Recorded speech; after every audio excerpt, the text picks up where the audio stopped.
ਸਤਿ ਸ੍ਰੀ ਅਕਾਲ ਜੀ। ਤੁਸੀਂ ਵੇਖ ਰਹੇ ਹੋ ਪੰਜਾਬ ਮੇਲ USA TV। ਮੈਂ ਹਾਂ ਸੰਜੀਵ ਯਸ਼ ਖੰਨਾ, ਤੁਹਾਡਾ ਸਾਰਿਆਂ ਦਾ ਸਵਾਗਤ ਪੰਜਾਬ ਚਰਚਾ ਦੇ ਵਿੱਚ। ਮੇਰੇ ਨਾਲ ਸਟੂਡੀਓਸ ਦੇ ਵਿੱਚ ਮੌਜੂਦ ਨੇ ਰਾਜੀਵ ਖੋਸਲਾ, ਐਨਾਲਿਸਟ ਨੇ ਤੇ ਨਾਲ ਇਕਨੋਮਿਸਟ ਨੇ ਤੇ ਹਮੇਸ਼ਾ ਪੰਜਾਬ ਦੀ ਇਕਨੋਮੀ ਦੇ ਉੱਤੇ ਸਾਡੇ ਨਾਲ ਗੱਲਬਾਤ ਕਰਦੇ ਨੇ।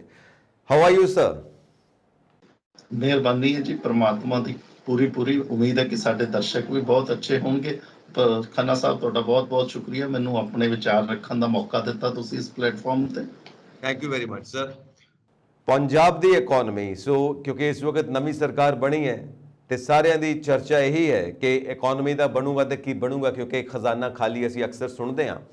ਤੇ ਇੱਕ ਹੋਰ ਸਮੱਸਿਆ ਜਿਹੜੀ ਸਾਹਮਣੇ ਆਉਣ ਜਾ ਰਹੀ ਹੈ ਕੁਝ ਮਹੀਨੇ ਬਾਅਦ, GST ਪ੍ਰੋਬਲਮ, ਉਹਦੇ ਬਾਰੇ ਅੱਜ ਅਸੀਂ ਗੱਲਬਾਤ ਕਰਾਂਗੇ। ਸਭ ਤੋਂ ਪਹਿਲਾਂ ਤਾਂ ਅਸੀਂ ਇਹ ਜਾਣਨਾ ਚਾਹਾਂਗੇ ਕਿ ਇਹ ਵਿਚਾਰ ਕੀ ਹੈ, ਕ੍ਰਾਸ ਰੋਡਸ ਦੇ ਉੱਤੇ ਕਿਉਂ ਆ ਚੁੱਕੀ ਹੈ GST ਇਸ ਵੇਲੇ?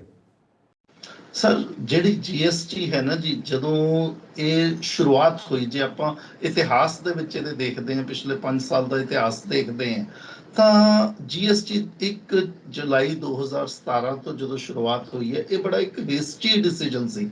ਭਾਵੇਂ ਪਾਰਲੀਮੈਂਟ ਦੇ ਵਿੱਚ ਉਸ ਵੇਲੇ ਦੀਵਾਲੀ ਮਨਾਈ ਗਈ ਸੀਗੀ, ਪਰ ਇਹ ਜਿਹੜਾ GST ਵਾਲਾ ਜਿਹੜਾ ਸਾਰਾ ਸਿਸਟਮ ਸੀਗਾ, ਇਹ ਬਹੁਤ ਹਫੜਾ ਦਫੜੀ ਦੇ ਵਿੱਚ ਲਿੱਤਾ ਗਿਆ। ਉਸ ਵੇਲੇ ਡਿਸੀਜਨ ਸੀਗਾ, ਕਿਉਂਕਿ ਜਿਹੜੀ ਸਰਕਾਰੀ ਜਿਹੜੀ ਮਸ਼ੀਨਰੀ ਹੈ, ਉਹ ਤਾਂ ਇਹਨੂੰ ਇਹ ਕਹਿੰਦੀ ਹੈ ਵੀ GST ਇੱਕ ਲੈਂਡਮਾਰਕ ਅਚੀਵਮੈਂਟ ਹੈ, ਸਰਕਾਰ ਦੀ ਬਹੁਤ ਵੱਡੀ ਕਾਮਯਾਬੀ ਹੈ, ਕਿਉਂਕਿ ਸਰਕਾਰ ਨੇ ਸਾਰੇ ਟੈਕਸਾਂ ਨੂੰ ਸਬਸਿਊਮ ਕਰਕੇ, ਇਕੱਠਿਆਂ ਕਰਕੇ ਇੱਕ ਟੈਕਸ ਲਾਤਾ, ਔਰ ਸਿਰਫ 4 ਦਰਾਂ ਦੇ ਉੱਤੇ ਉਹ ਟੈਕਸ ਲੱਗਾ, 5, 12, 18 ਤੇ 28 ਦੀ ਦਰ ਤੇ। ਜਿਹੜੀਆਂ 5% ਦੀ ਦਰ ਹੈ, ਉਹਦੇ ਵਿੱਚ ਆਮ ਲੋਕਾਂ ਵਾਲੀਆਂ ਚੀਜ਼ਾਂ ਜਿਹੜੀਆਂ ਨੇ 12%, ਜਿਹੜੀ ਮਿਡਲ ਕਲਾਸ 18%, ਜਿਹੜੀ ਮਿਡਲ ਕਲਾਸ 28% ਜਿਹੜੀ ਹੈ ਉਹ ਰਿਚ ਲੋਕਾਂ ਦੀਆਂ ਚੀਜ਼ਾਂ ਨੇ, ਜਾਂ ਕੋਈ ਇਦਾਂ ਦੀਆਂ ਚੀਜ਼ਾਂ ਜਿਹੜੀਆਂ ਹੈਲਥ ਦੇ ਵਾਸਤੇ ਅੱਛੀਆਂ ਨਹੀਂ ਹੈ, ਸਿਗਰਟ, ਬੀੜੀ, ਪਾਨ, ਸ਼ਰਾਬ, ਇਦਾਂ ਦੀਆਂ ਚੀਜ਼ਾਂ ਜਿਹੜੀਆਂ ਨੇ ਉਹਨਾਂ ਨੂੰ, ਨਾਟ ਸ਼ਰਾਬ, ਸਿਗਰਟ, ਬੀੜੀ, ਪਾਨ ਜਿਹੜਾ 28% ਵਾਲੀ ਉਹਦੇ ਤੇ ਦਰ ਦੇ ਉੱਤੇ ਆਈਆਂ।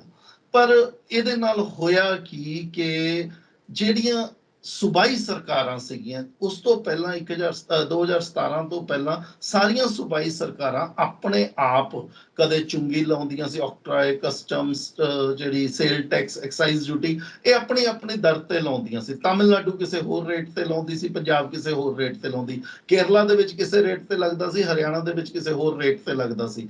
GST ਨੇ ਇੱਕ ਯੂਨੀਫਾਰਮ ਰੇਟ ਬਣਾਉਣ ਦੀ ਕੋਸ਼ਿਸ਼ ਕੀਤੀ, ਤੇ ਇਹਦੇ ਇਸ ਜਿਹੜੀ ਮੁਹਿੰਮ ਹੋਈ ਹੈ, ਇਹਦੇ ਚ ਹੋਇਆ ਕਿ ਜਿੰਨੀ ਵੀ ਸਟੇਟਸ ਨੂੰ ਆਪਣੀਆਂ 70% ਤਕਰੀਬਨ ਚੀਜ਼ਾਂ ਦੀ ਰਾਈਟਸ ਜਿਹੜੀਆਂ ਨੇ ਟੈਕਸ ਲਾਉਣ ਦੀਆਂ, ਉਹ ਕੇਂਦਰ ਸਰਕਾਰ ਨੂੰ ਦੇਣੀਆਂ ਪਈਆਂ। ਹੁਣ ਸਿਰਫ 30% ਇਦਾਂ ਦੀਆਂ ਚੀਜ਼ਾਂ ਨੇ ਜਿਹਦੇ ਉੱਤੇ ਜਿਹੜੇ ਸੂਬਾਈ ਸਰਕਾਰਾਂ ਨੇ ਉਹ ਟੈਕਸ ਲਾ ਸਕਦੀਆਂ, ਜਿਵੇਂ ਕਿ ਲੈਂਡ ਹੋ ਗਿਆ, ਰਜਿਸਟਰੀਆਂ ਕਰਾਣੀਆਂ, ਸ਼ਰਾਬ ਹੋ ਗਈ, ਬਿਜਲੀ ਹੋ ਗਈ, ਮੋਟਰ ਵਹੀਕਲਸ ਹੋ ਗਏ।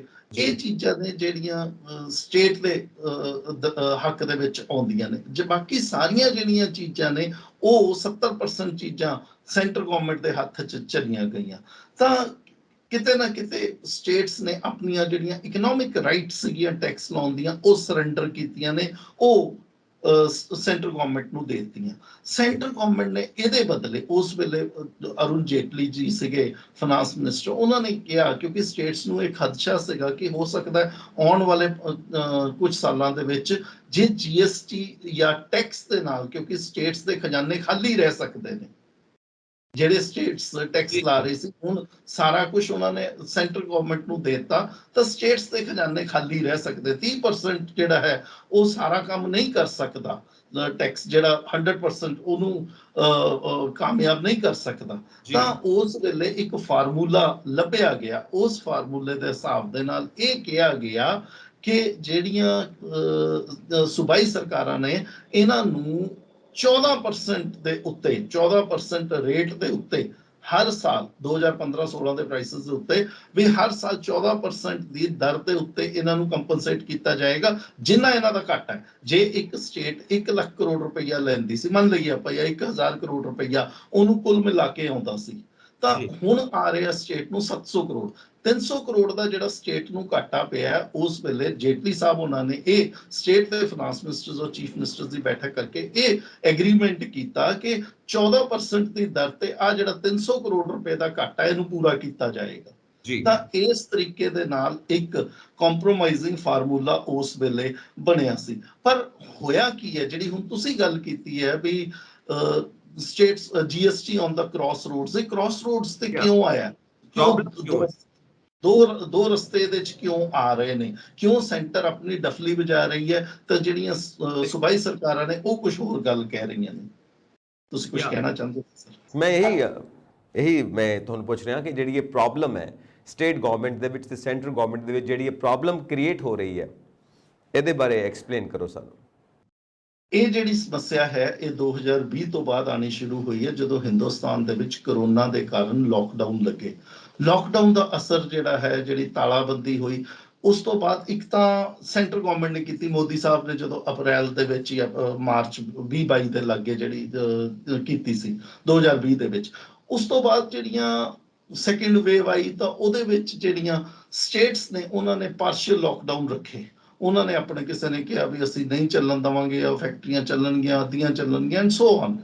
ਉਹਦੇ ਕਾਰਨ ਕੀ ਹੋਇਆ ਕਿ ਸਾਰੀਆਂ ਜਿਹੜੀਆਂ ਆਰਥਿਕ ਗਤੀਵਿਧੀਆਂ ਸੀਗੀਆਂ ਉਹ ਡਿਸਰਪਟ ਹੋ ਗਈਆਂ। ਸਰਕਾਰਾਂ ਨੂੰ ਜਿਹੜਾ ਟੈਕਸਾਂ ਦੇ ਤੌਰ ਤੇ ਮਾਲੀਆ ਇਕੱਠਾ ਹੁੰਦਾ ਸੀ, ਪੈਸਾ ਇਕੱਠਾ ਹੁੰਦਾ ਸੀ, ਉਹ ਨਹੀਂ ਆਇਆ। ਜਦੋਂ ਸਰਕਾਰਾਂ ਕੋਲ ਪੈਸਾ ਨਹੀਂ ਆਇਆ ਤਾਂ ਉਹ 14% ਦੀ ਜਿਹੜੀ ਆਪਾਂ ਗੱਲ ਕਰ ਰਹੇ ਹਾਂ ਉਹਦੀ ਕੰਪਨਸੇਸ਼ਨ ਦੇਣਾ ਉਹਨਾਂ ਦੇ ਲਈ ਔਖਾ ਹੋ ਗਿਆ। ਤਾਂ ਉਸ ਵੇਲੇ ਕੇਂਦਰ ਸਰਕਾਰ ਨੇ ਕੀ ਕਿਹਾ ਕਿ ਅਸੀਂ ਕਰਜ਼ਾ ਲੈਣੇ ਆ ਤੇ ਕਰਜ਼ਾ ਲੈ ਕੇ ਅਸੀਂ ਸੂਬਿਆਂ ਨੂੰ ਉਹ 14% ਦੀ ਦਰ ਦੇ ਉੱਤੇ ਪੈਸਾ ਦੇਣਾ ਜਾਰੀ ਰੱਖਾਂਗੇ। ਤਾਂ ਕੇਂਦਰ ਸਰਕਾਰ ਨੇ 1.1 ਲੱਖ ਕਰੋੜ ਦਾ 1.10 ਲੱਖ ਕਰੋੜ ਰੁਪਏ ਦਾ ਕਰਜ਼ਾ ਜਿਹੜਾ 2020-21 ਦੇ ਵਿੱਚ ਲਿੱਤਾ ਔਰ 1.59 ਲੱਖ ਕਰੋੜ ਦਾ ਖਰਚਾ ਜਿਹੜਾ ਹੈ 2021-22 ਦੇ ਵਿੱਚ ਲਿੱਤਾ, ਤਾਂ ਕਿ ਸਟੇਟਸ ਜਿਹੜੀਆਂ ਨੇ ਉਹਨਾਂ ਨੂੰ ਪੈਸਾ ਮਿਲਦਾ ਜਾਏ। ਹੁਣ ਪ੍ਰੋਬਲਮ ਕੀ ਹੈ ਕਿ ਸਟੇਟਸ ਕਹਿੰਦੀ ਵੀ ਸਾਨੂੰ ਉਸ ਵੇਲੇ ਪੈਸੇ ਥੋੜੇ ਮਿਲੇ ਕਿਉਂਕਿ ਇਕਨੋਮਿਕ ਐਕਟੀਵਿਟੀਜ਼ ਜਿਹੜੀਆਂ ਨੇ ਘਟ ਗਈਆਂ ਸੀ। ਤਾਂ ਇਸ ਕਰਕੇ ਹੁਣ ਇੱਥੇ ਕ੍ਰਾਸ ਰੋਡਸ ਆਉਂਦਾ ਵੀ ਸਟੇਟਸ ਮੰਗਦੀਆਂ ਨੇ ਕਿ ਸਾਨੂੰ 2 ਤੋਂ 3 ਸਾਲ ਦੇ ਲਈ ਜਾਂ 5 ਸਾਲ ਦੇ ਲਈ, ਕਿਉਂਕਿ ਕੇਰਲਾ ਨੇ 5 ਸਾਲ ਦੀ ਗੱਲ ਕੀਤੀ ਹੈ, ਜਿਹੜੇ ਛੱਤੀਸਗੜ੍ਹ ਦੇ ਮੁੱਖ ਮੰਤਰੀ ਉਹਨਾਂ ਨੇ 2 ਸਾਲ ਦੀ ਗੱਲ ਕੀਤੀ। ਉਹ ਕਹਿੰਦੇ ਵੀ 2 ਸਾਲ ਦੇ ਲਈ ਇਸ ਕੰਪਨਸੇਸ਼ਨ ਨੂੰ ਹੋਰ ਵਧਾਇਆ ਜਾਵੇ। ਔਰ ਜਿਹੜੇ ਕੇਰਲਾ ਦੇ ਮੁੱਖ ਮੰਤਰੀ ਨੇ ਜਾਂ ਉਹਨਾਂ ਦੇ ਵਿੱਤ ਮੰਤਰੀ ਨੇ, ਉਹਨਾਂ ਨੇ ਗੱਲ ਕੀਤੀ ਹੈ ਕਿ ਇਸ ਨੂੰ 5 ਸਾਲ ਦੇ ਲਈ ਹੋਰ ਵਧਾਇਆ ਜਾਵੇ ਜਿਹੜੀ ਕੰਪਨਸੇਸ਼ਨ ਸਾਨੂੰ ਮਿਲ ਰਹੀ ਹੈ। ਉਹਨਾਂ ਦਾ ਕਹਿਣਾ ਇਹ ਹੈ ਕਿ ਸਾਨੂੰ ਕਿਉਂਕਿ ਪੈਸਾ ਜਿਹੜਾ ਕਰੋਨਾ ਦੀ ਮਾਰ ਸਾਡੇ ਉੱਤੇ ਵੀ ਪੂਰੀ ਪਈ ਹੈ, ਭਾਵੇਂ ਤੁਸੀਂ ਸਾਨੂੰ ਕੰਪਨਸੇਟ ਕੀਤਾ ਪਰ ਇਸ ਵੇਲੇ ਸਾਡੀ ਜਿਹੜੀ ਫਾਈਨੈਂਸ਼ੀਅਲ ਕੰਡੀਸ਼ਨ ਹੈਗੀ ਹੈ ਉਹ ਬਹੁਤ ਜ਼ਿਆਦਾ ਮਾੜੀ ਹੋਈ ਹੈ। ਤਾਂ ਇਸ ਕਰਕੇ ਕੇਂਦਰ ਸਰਕਾਰ ਜਿਹੜੀ ਹੈ ਉਹਨੂੰ ਕਹਿੰਦੀ ਹੈ ਕਿ ਦੇਖੋ ਅਸੀਂ ਤਾਂ ਤੁਹਾਨੂੰ 5 ਸਾਲ ਦਾ ਵਾਅਦਾ ਕੀਤਾ ਸੀਗਾ, ਜਦੋਂ ਸਾਡਾ ਕੰਟਰੈਕਟ ਹੋਇਆ 2017 ਦੇ ਵਿੱਚ ਜੇਟਲੀ ਸਾਹਿਬ ਦੇ ਨਾਲ, ਉਦੋਂ ਅਸੀਂ ਤੁਹਾਨੂੰ ਇਹ ਕਿਹਾ ਸੀ ਵੀ 5 ਸਾਲ ਤੱਕ 14% ਦੀ ਦਰ ਦੇ ਉੱਤੇ ਅਸੀਂ ਤੁਹਾਨੂੰ ਮੁਆਵਜ਼ਾ ਦਿੰਦੇ ਰਵਾਂਗੇ। ਹੁਣ ਉਹ 5 ਸਾਲ 30 ਜੂਨ 2022 ਨੂੰ ਖਤਮ ਹੋਣ ਜਾ ਰਹੇ ਕਿ ਅਸੀਂ ਉਸ ਤੋਂ ਅੱਗੇ ਨਹੀਂ ਲੈ ਕੇ ਜਾ ਸਕਦੇ। ਸਟੇਟਸ ਜਿਹੜੀਆਂ ਨੇ ਉਹਨੂੰ ਅੱਗੇ ਲੈ ਕੇ ਜਾਣਾ ਚਾਹੁੰਦੀਆਂ ਨੇ ਕਿ ਇਹਨੂੰ ਵਧਾਇਆ ਜਾਵੇ, ਕੇਂਦਰ ਉਹਨੂੰ ਨਾ ਵਧਾ ਕੇ ਰਾਜੀ ਹੈ। ਇਹ ਦੋਨਾਂ ਦੇ ਵਿੱਚ ਮਸਲਾ ਖੜਾ ਹੋਇਆ। ਰਾਜੀਵ ਸਰ, ਮੈਂ ਇੱਕ ਚੀਜ਼ ਸੋਚਦਾ ਕਿ ਇਹ ਕੀ ਹੋ ਕੀ ਰਿਹਾ।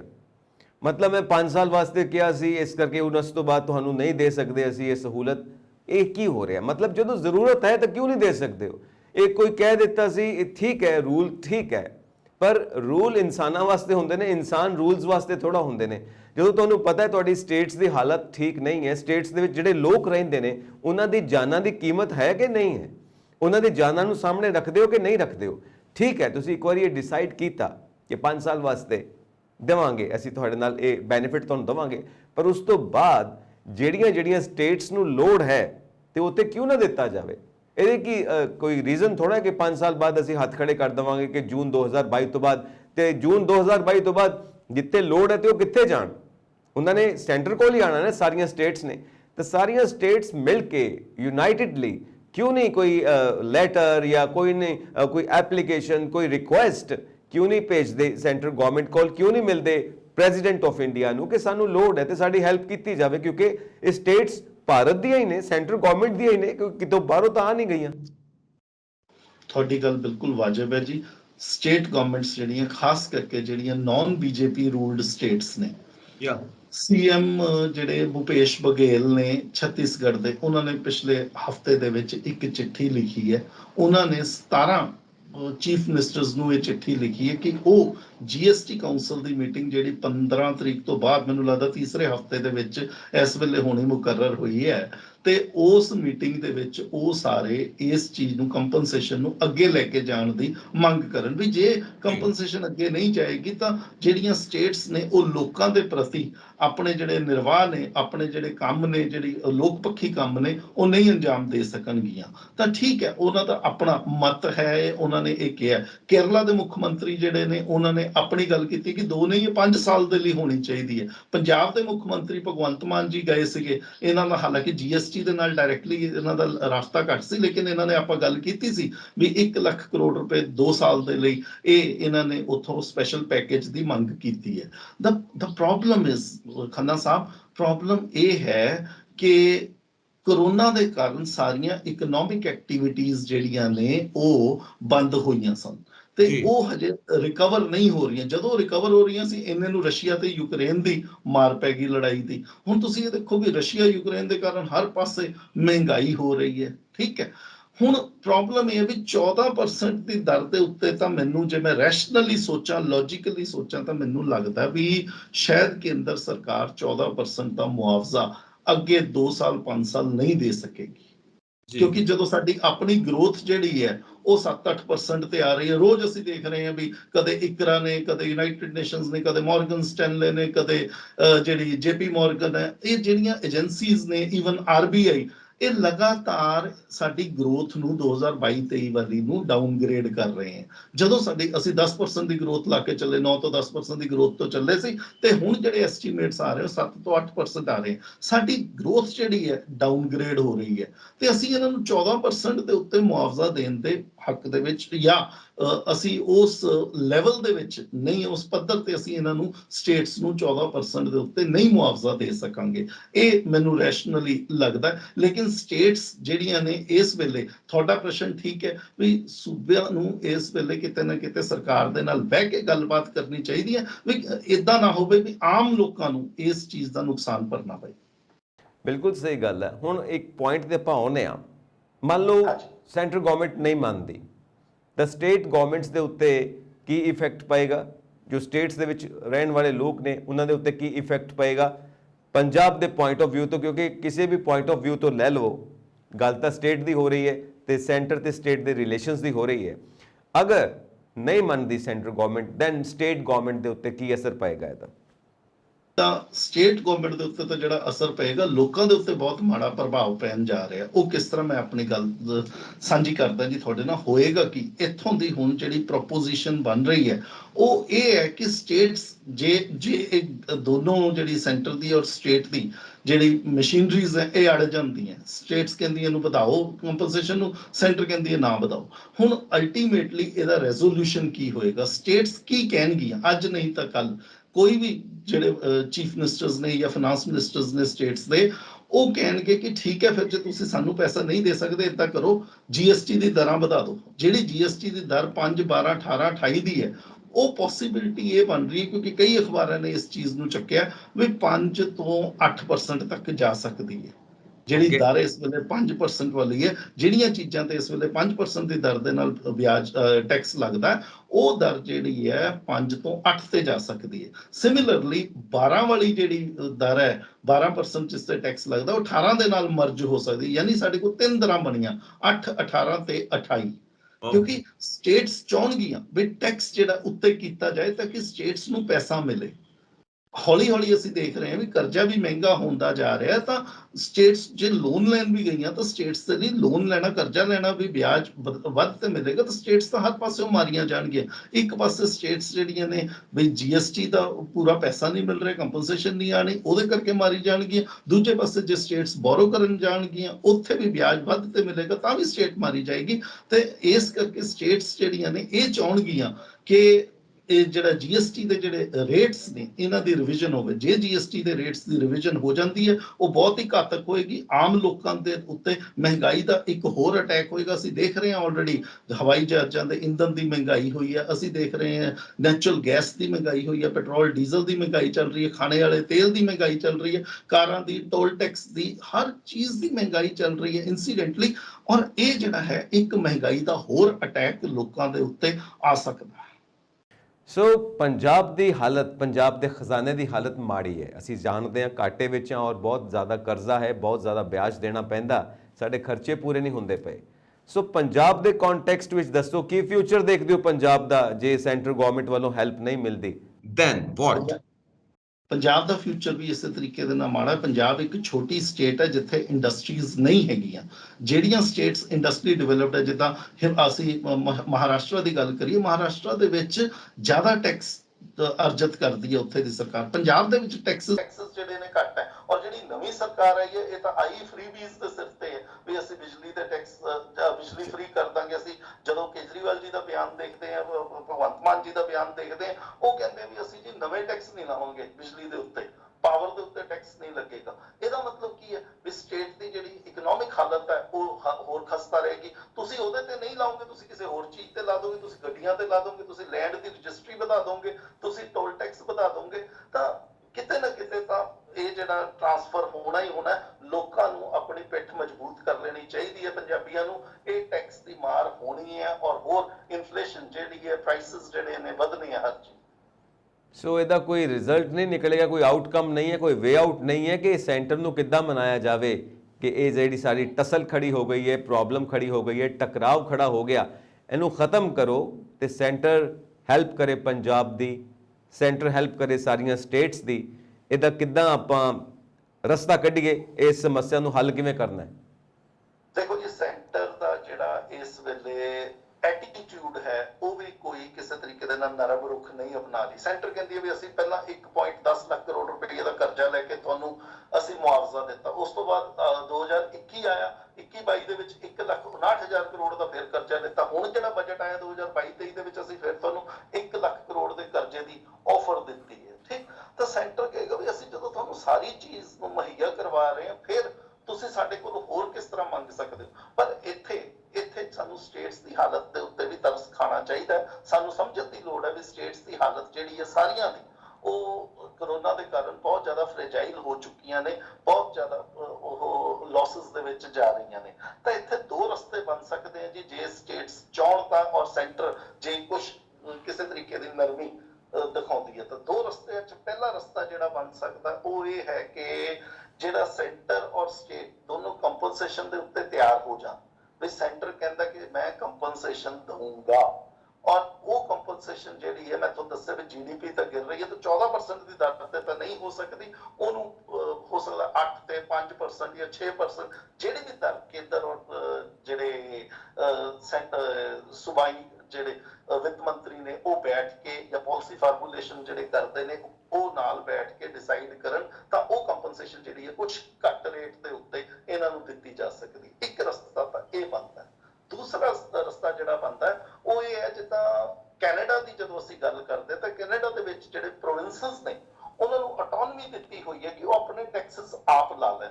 ਤਾਂ ਕੇਂਦਰ ਸਰਕਾਰ ਜਿਹੜੀ ਹੈ ਹਿੰਦੁਸਤਾਨ ਦੇ ਵਿੱਚ ਵੀ ਪ੍ਰੋਵਿੰਸਸ ਨੂੰ ਜਾਂ ਸਟੇਟਸ ਨੂੰ ਆਪਣੀ ਆਟੋਨਮੀ ਦੇ ਦੇਵੇ ਕਿ ਉਹ ਆਪਣੇ ਟੈਕਸ ਆਪ ਲਾ ਲੈਣ। ਜੀਐਸਟੀ ਰਹੇਗਾ, ਜੀਐਸਟੀ ਕੇਂਦਰ ਸਰਕਾਰ ਦੀ ਲਾਈਨਸ ਦੇ ਹਿਸਾਬ ਨਾਲ, ਲੇਕਿਨ ਸਟੇਟਸ ਨੂੰ ਇੱਕ ਆਟੋਨਮੀ ਦਿੱਤੀ ਜਾਏਗੀ ਕਿ ਉਸ ਰੇਂਜ ਦੇ ਵਿੱਚ ਉਹ ਆਪਣੇ ਟੈਕਸ ਆਪ ਲਾ ਲੈਣ। ਉਹਦੇ ਚ ਕੁਝ ਆਟੋਨਮੀ ਵਾਲਾ ਫੈਕਟਰ ਆ ਜਾਏ। ਰਾਜੀਵ ਜੀ, ਮੈਂ ਇੱਕ ਗੱਲ ਸੋਚਦਾ ਕਿ ਜੇ ਆਜ਼ਾਦੀ ਤੋਂ ਬਾਅਦ ਅਸੀਂ ਬੇਈਮਾਨੀ ਕਰਨੀ ਛੱਡ ਦਿੰਦੇ, ਅਸੀਂ ਬੇਈਮਾਨੀ ਨਾ ਕਰਦੇ, ਭ੍ਰਸ਼ਟਾਚਾਰ ਨਾ ਕਰਦੇ, ਤਾਂ ਅੱਜ ਸਾਡੀ ਇਹ ਹਾਲਤ ਨਹੀਂ ਹੋਣੀ ਸੀ। ਕਿਉਂਕਿ ਕਈ ਮਾਹਿਰ ਮੰਨਦੇ ਨੇ, ਇੱਕ ਐਕਸਪਰਟਸ ਦਾ ਗਰੁੱਪ ਹੈ ਉਹ ਇਹ ਮੰਨਦਾ ਕਿ ਜਿੰਨਾ ਅੰਗਰੇਜ਼ਾਂ ਨੇ, ਕਿਉਂਕਿ ਅਸੀਂ ਅੰਗਰੇਜ਼ਾਂ ਦੇ ਗੁਲਾਮ ਰਹੇ ਹਾਂ ਤਕਰੀਬਨ 190 ਸਾਲ, ਜਿੰਨਾ ਅੰਗਰੇਜ਼ਾਂ ਨੇ 190 ਸਾਲਾਂ 'ਚ ਨਹੀਂ ਲੁੱਟਿਆ ਭਾਰਤ ਨੂੰ, ਉਹਨਾਂ ਭਾਰਤ ਦੇ ਖੁਦ ਲੋਕਾਂ ਨੇ 75 ਸਾਲਾਂ 'ਚ ਲੁੱਟ ਲਿਆ ਭਾਰਤ ਨੂੰ ਤੇ ਇਹ ਹਾਲਤ ਕਰਕੇ ਰੱਖ ਦਿੱਤੀ ਹੈ ਭਾਰਤ ਦੀ। ਸਵਿਸ ਬੈਂਕ ਭਰੇ ਪਏ ਨੇ ਕਾਲੀ ਕਮਾਈ ਦੇ ਨਾਲ। ਉਹ ਸਾਡੇ ਨੇਤਾਵਾਂ ਦੀ ਕਮਾਈ ਹੈ, ਜੋ ਇੱਥੇ ਸਾਡੇ ਦਲਾਲ ਬੈਠੇ ਨੇ ਉਹਨਾਂ ਦੀ ਕਮਾਈ ਹੈ, ਜੋ ਸਵਿਸ ਬੈਂਕ ਭਰੇ ਪਏ ਨੇ। ਸੋ ਸਾਡੇ ਭਾਰਤ ਦੇ ਲੋਕਾਂ ਦਾ ਇਹ ਹਾਲ ਹੈ ਕਿ ਅੱਜ ਅਸੀਂ ਰੋਟੀ ਖਾਣ ਲੱਗੇ ਵੀ ਸੋਚਦੇ ਆ ਕਿ ਇਸ ਟਾਈਮ ਖਾ ਲਈ ਤੇ ਅਗਲੇ ਟਾਈਮ ਕਿਵੇਂ ਮਿਲਣੀ ਹੈ। ਆਮ ਇਨਸਾਨ ਕਹਿੰਦਾ ਕਿ ਮੈਨੂੰ ਤੇ ਮੇਰੇ ਪਰਿਵਾਰ ਨੂੰ ਇੱਜ਼ਤ ਦੀ ਰੋਟੀ ਮਿਲਣੀ ਚਾਹੀਦੀ ਹੈ, ਉਹਦੀ ਲੋੜ ਇੰਨੀ ਕੀ ਹੈ। ਔਰ ਬੜੀ ਸ਼ਰਮ ਦੀ ਗੱਲ ਹੈ ਕਿ ਇਸ ਲੋੜ ਨੂੰ ਪੂਰੀ ਕਰਨ ਵਾਸਤੇ ਵੀ ਉਹਨੂੰ ਬਹੁਤ ਕੁਝ ਦੇਖਣਾ ਪੈਂਦਾ, ਬਹੁਤ ਕੁਝ ਸੋਚਣਾ ਪੈਂਦਾ। ਤੁਹਾਨੂੰ ਨਹੀਂ ਲੱਗਦਾ ਕਿ ਇੱਕ ਸਿੱਧਾ ਸਾਦਾ ਸਿਸਟਮ ਹੈ, ਫਾਈਨੈਂਸ਼ੀਅਲ ਸਿਸਟਮ, ਇਹਨੂੰ ਇੰਨਾ ਕੰਪਲਿਕੇਟਡ ਕਰਕੇ ਰੱਖ ਦਿੱਤਾ ਹੈ ਕਿ ਇਹ ਸਿਰਫ ਉਹਨਾਂ ਲੋਕਾਂ ਨੂੰ ਹੀ ਸਮਝ ਆਉਂਦਾ ਹੈ ਜਿਹੜੇ ਚਲਾਕ ਲੋਕ ਨੇ, ਜਿਹੜੇ ਇਸ ਸਿਸਟਮ ਨੂੰ ਡਿਜ਼ਾਈਨ ਕਰਦੇ ਨੇ। ਆਮ ਲੋਕਾਂ ਨੂੰ ਸਮਝ ਨਹੀਂ ਆਉਂਦਾ ਤੇ ਉਹ ਚਲਾਕ ਲੋਕ ਇਸ ਕਰਕੇ ਇਸ ਤਰ੍ਹਾਂ ਡਿਜ਼ਾਈਨ ਕਰਦੇ ਨੇ ਉਸ ਸਿਸਟਮ ਨੂੰ ਕਿ ਉਹ ਆਪਣੀਆਂ ਚਲਾਕੀਆਂ ਖੇਡ ਸਕਣ ਤੇ ਪਾਵਰ ਦੇ ਵਿੱਚ ਬਣੇ ਰਹਿਣ। Don't you think so? ਬਿਲਕੁਲ ਤੁਹਾਡੀ ਗੱਲ ਠੀਕ ਹੈ ਜੀ। ਜਿਹੜਾ ਤੁਹਾਡੀ ਗੱਲ ਦੇ ਵਿੱਚ ਪਹਿਲਾਂ ਤੁਸੀਂ ਗੱਲ ਕੀਤੀ ਹੈ, ਸਟੇਟਸ ਜਿਹੜੀ 190 ਸਾਲ ਦੀ ਜਾਂ 75 ਸਾਲ ਦੀ ਤੁਸੀਂ ਐਗਜ਼ਾਮਪਲ ਦਿੱਤੀ ਵੀ ਪਹਿਲਾਂ ਅੰਗਰੇਜ਼ ਲੁੱਟਦੇ ਰਹੇ, ਉਸ ਤੋਂ ਬਾਅਦ ਕਾਲੇ ਅੰਗਰੇਜ਼ ਆ ਗਏ, ਉਹ ਲੁੱਟਣਾ ਸ਼ੁਰੂ ਹੋ ਗਏ। ਤਾਂ ਇਦਾਂ ਹੈ ਜੀ ਵੀ ਅੱਜ ਦੀ ਡੇਟ ਦੇ ਵਿੱਚ ਜਿਹੜਾ ਅਲਫਾਜ਼ ਯੂਜ਼ ਹੁੰਦੇ ਨੇ ਵਰਲਡ ਵਾਈਡ, ਮੈਂ ਹਿੰਦੁਸਤਾਨ ਦੀ ਐਗਜ਼ਾਮਪਲ ਨਹੀਂ ਕਰਦਾ ਦਿੰਦਾ, ਕੌਮਾਂਤਰੀ ਪੱਧਰ ਦੇ ਉੱਤੇ ਇਦਾਂ ਕਿਹਾ ਜਾ ਰਿਹਾ ਕਿ ਸਟੇਟਸ ਜਿਹੜੀਆਂ ਨੇ, ਜਿਹੜੀਆਂ ਸਰਕਾਰਾਂ ਨੇ, ਉਹ ਤਾਂ ਗਰੀਬ ਹੋ ਗਈਆਂ, ਪਰ ਜਿਹੜੇ ਉੱਥੇ ਦੇ ਬਸ਼ਿੰਦੇ ਨੇ, ਕੁਝ ਬਸ਼ਿੰਦੇ, ਇਨਇਕੁਐਲਿਟੀ ਇੰਨੀ ਜ਼ਿਆਦਾ ਵੱਧ ਗਈ ਹੈ ਕਿ ਉਹ ਬਹੁਤ ਜ਼ਿਆਦਾ ਸਰਕਾਰਾਂ ਤੋਂ ਵੀ ਜ਼ਿਆਦਾ ਰਿਚ ਹੋ ਗਏ, ਦੇਸ਼ ਤੋਂ ਵੀ ਵੱਧ ਉਹਨਾਂ ਦੇ ਕੋਲ ਮਾਲੀਆ ਇਕੱਠਾ ਹੋ ਗਿਆ। ਤਾਂ ਇਹ ਪ੍ਰੋਬਲਮ ਜ਼ਰੂਰ ਆਈ ਹੋਈ ਹੈ। ਸਰਕਾਰਾਂ ਜੇ ਠੀਕ ਕੰਮ ਦੇ ਨਾਲ ਇਹ ਕੰਪਲਿਕੇਸ਼ਨਸ ਨਾ ਕਰਨ, ਜੇ ਲੋਕਾਂ ਨੂੰ ਸਿੱਧੇ ਤਰੀਕੇ ਦੇ ਨਾਲ ਸਮਝਾਉਣ ਵੀ ਆਹ ਚੀਜ਼ ਇਸ ਤਰੀਕੇ ਦੇ ਨਾਲ ਇੰਨਾ ਸਾਡੇ ਕੋਲ ਟੈਕਸ ਆ ਰਿਹਾ ਤੇ ਅਸੀਂ ਇੱਥੇ ਇੰਨੇ ਕੁ ਤਰੀਕੇ ਨਾਲ ਖਰਚੇ ਕਰ ਰਹੇ ਹਾਂ, ਫਿਰ ਇਹ ਸਮੱਸਿਆਵਾਂ ਦੂਰ ਹੋ ਜਾਣਗੇ। ਜਦੋਂ ਇਲੈਕਟੋਰਲ ਬੌਂਡਸ ਦੀ ਗੱਲ ਆਉਂਦੀ ਹੈ ਵੀ ਅਸੀਂ ਦੱਸਾਂਗੇ ਨਹੀਂ ਵੀ ਪੈਸਾ ਕਿੱਥੇ ਖਰਚ ਹੋ ਰਿਹਾ ਹੈ, ਜਾਂ ਪ੍ਰਾਈਮ ਮਿਨਿਸਟਰ ਆਫਿਸ ਦੇ ਵਿੱਚੋਂ ਕੋਈ ਵੀ ਰਿਪੋਰਟ ਨਹੀਂ ਨਿਕਲੇਗੀ ਕਿ ਅਸੀਂ ਪੈਸਾ ਜਿਹੜਾ ਹੈ ਉਹ ਕਿੱਥੇ ਖਰਚ ਕਰ ਰਹੇ ਹਾਂ, ਜਾਂ ਜਿਹੜੇ ਖਰਚੇ ਨੇ ਉਹਨਾਂ ਨੂੰ ਲੁਕਾਉਣ ਦੀ ਕੋਸ਼ਿਸ਼ ਕਰਾਂਗੇ, ਤਾਂ ਇਹ ਟ੍ਰਾਂਸਪੇਰੈਂਸੀ ਇਸ਼ੂਜ਼ ਜਿਹੜੇ ਨੇ ਉਹ ਪ੍ਰੋਬਲਮਸ ਆਉਂਦੀਆਂ ਰਹਿਣਗੀਆਂ, ਹੇਰਾਫੇਰੀਆਂ ਚੱਲਦੀਆਂ ਰਹਿਣਗੀਆਂ, ਸਾਡੇ ਇਸ਼ੂਜ਼ ਜਿਹੜੇ ਕੰਪਲੈਕਸ ਹੁੰਦੇ ਰਹਿਣਗੇ। ਲਿਓ ਟੋਲਸਟਾਏ ਦੀ ਕਹਾਣੀ ਹੈ ਕਿ how much land does A man need. ਇੱਕ ਬੰਦੇ ਨੂੰ ਕਿੰਨੀ ਕੁ ਜ਼ਮੀਨ ਚਾਹੀਦੀ ਆ ਸਾਰੀ ਜ਼ਿੰਦਗੀ ਦੇ ਵਿੱਚ, ਕਿਉਂਕਿ ਛੋਟੀ ਜੀ ਜ਼ਮੀਨ ਦੇ ਵਿੱਚ ਉਹਦਾ ਸਰੀਰ ਜਿਹੜਾ ਹੈ ਜਾਂ ਤਾਂ ਦਫਨਾ ਦਿੱਤਾ ਜਾਏਗਾ ਜਾਂ ਸਾੜ ਦਿੱਤਾ ਜਾਏਗਾ। ਸੋ ਇਹ ਹੈ ਜ਼ਿੰਦਗੀ ਦੀ ਸੱਚਾਈ ਕਿ ਮਿੱਟੀ ਦੇ ਵਿੱਚ ਮਿਲ ਜਾਣਾ, ਪਰ ਇਕੱਠਾ ਕਿਉਂ ਕਰਨ ਲੱਗੇ ਹੋਏ ਆ? ਪੈਸੇ ਦੀ ਭੁੱਖ ਕਿਉਂ ਪਈ ਹੋਈ ਹੈ? ਪੇਟ ਭਰਨ ਤੱਕ ਤਾਂ ਠੀਕ ਹੈ, ਪਰ ਪੇਟ ਭਰਨ ਤੋਂ ਅਸੀਂ ਪੇਟੀਆਂ ਭਰਨ ਵੱਲ ਤੁਰ ਪੈਂਦੇ ਆ। ਪੇਟ ਤਾਂ ਇੱਕ ਹੈ, ਭਰ ਗਿਆ, ਪਰ ਪੇਟੀਆਂ ਤਾਂ ਇੱਕ ਤੋਂ ਬਾਅਦ ਇੱਕ ਕਈ ਹੋ ਸਕਦੀਆਂ ਨੇ, ਪੇਟੀਆਂ ਤਾਂ ਕਦੀ ਵੀ ਨਹੀਂ ਭਰਨੀਆਂ। ਸੋ ਇਹ ਲੋੜਾਂ ਤੋਂ ਬਾਅਦ ਅਸੀਂ ਪਤਾ ਨਹੀਂ ਕਿੱਥੇ ਤੁਰ ਪਏ ਹਾਂ, ਕਿਹੜੀਆਂ ਖੁਆਇਸ਼ਾਂ ਅਸੀਂ ਪੂਰੀਆਂ ਕਰਨੀਆਂ ਨੇ। ਇੱਕ ਬੜੀਆਂ ਖੂਬਸੂਰਤ ਲਾਈਨਾਂ ਨੇ ਰਾਜੀਵ ਜੀ, ਕਿਸੇ ਨੇ ਕਿਹਾ ਕਿ ਸਭ ਨੇ ਮਿੱਟੀ ਦੇ ਵਿੱਚ ਮਿਲ ਜਾਣਾ। ਇੱਕ ਅੰਗਰੇਜ਼ੀ ਦੀ ਪੋਇਮ ਹੈ ਡੈਥ ਦੀ ਲੈਵਲਰ, ਕਿ ਜਿਹੜੀ ਡੈਥ ਹੈ ਉਹ ਸਾਰਿਆਂ ਦਾ ਹਿਸਾਬ ਕਿਤਾਬ ਬਰਾਬਰ ਕਰ ਦਿੰਦੀ ਹੈ। ਤੇ ਉਹਦਾ ਇੱਕ मीनिंग निकलता है कि सोना चांदी खाने वाले इसी मिट्टी में आए और भूखे पेट सो जाने वाले इसी मिट्टी में आए, जीत के जश्न मनाने वाले इसी मिट्टी में आए और बिना कफन मर जाने वाले इसी मिट्टी में आए। सो मिट्टी ने तो सब नूं बराबर कर देना। सानू अकल आ जाए, सानू शर्म आवे कि असीं की करते पे हाँ, तो आपे असीं देश नूं भी संभाल लवांगे ते देश वासियों नूं भी संभाल लवांगे। बहुत बहुत शुक्रिया राजीव जी तुहाडा कि तुसीं समा कट के साडे दर्शकां नाल अपनी रिसर्च, अपने विचार साझे कीते और इसे तरह ही तुसीं पंजाब चर्चा दे विच जुड़दे रहोगे साडे नाल, असीं इस गल दी उम्मीद करते हैं। बहुत बहुत शुक्रिया। और तुहाडा भी बहुत बहुत शुक्रिया मेरे सारे दर्शकों का जो तुसी पंजाब चर्चा का हिस्सा बनते हो। होर अपडेट्स के लिए वेखते रहो पंजाब मेल USA TV। सत श्री अकाल जी।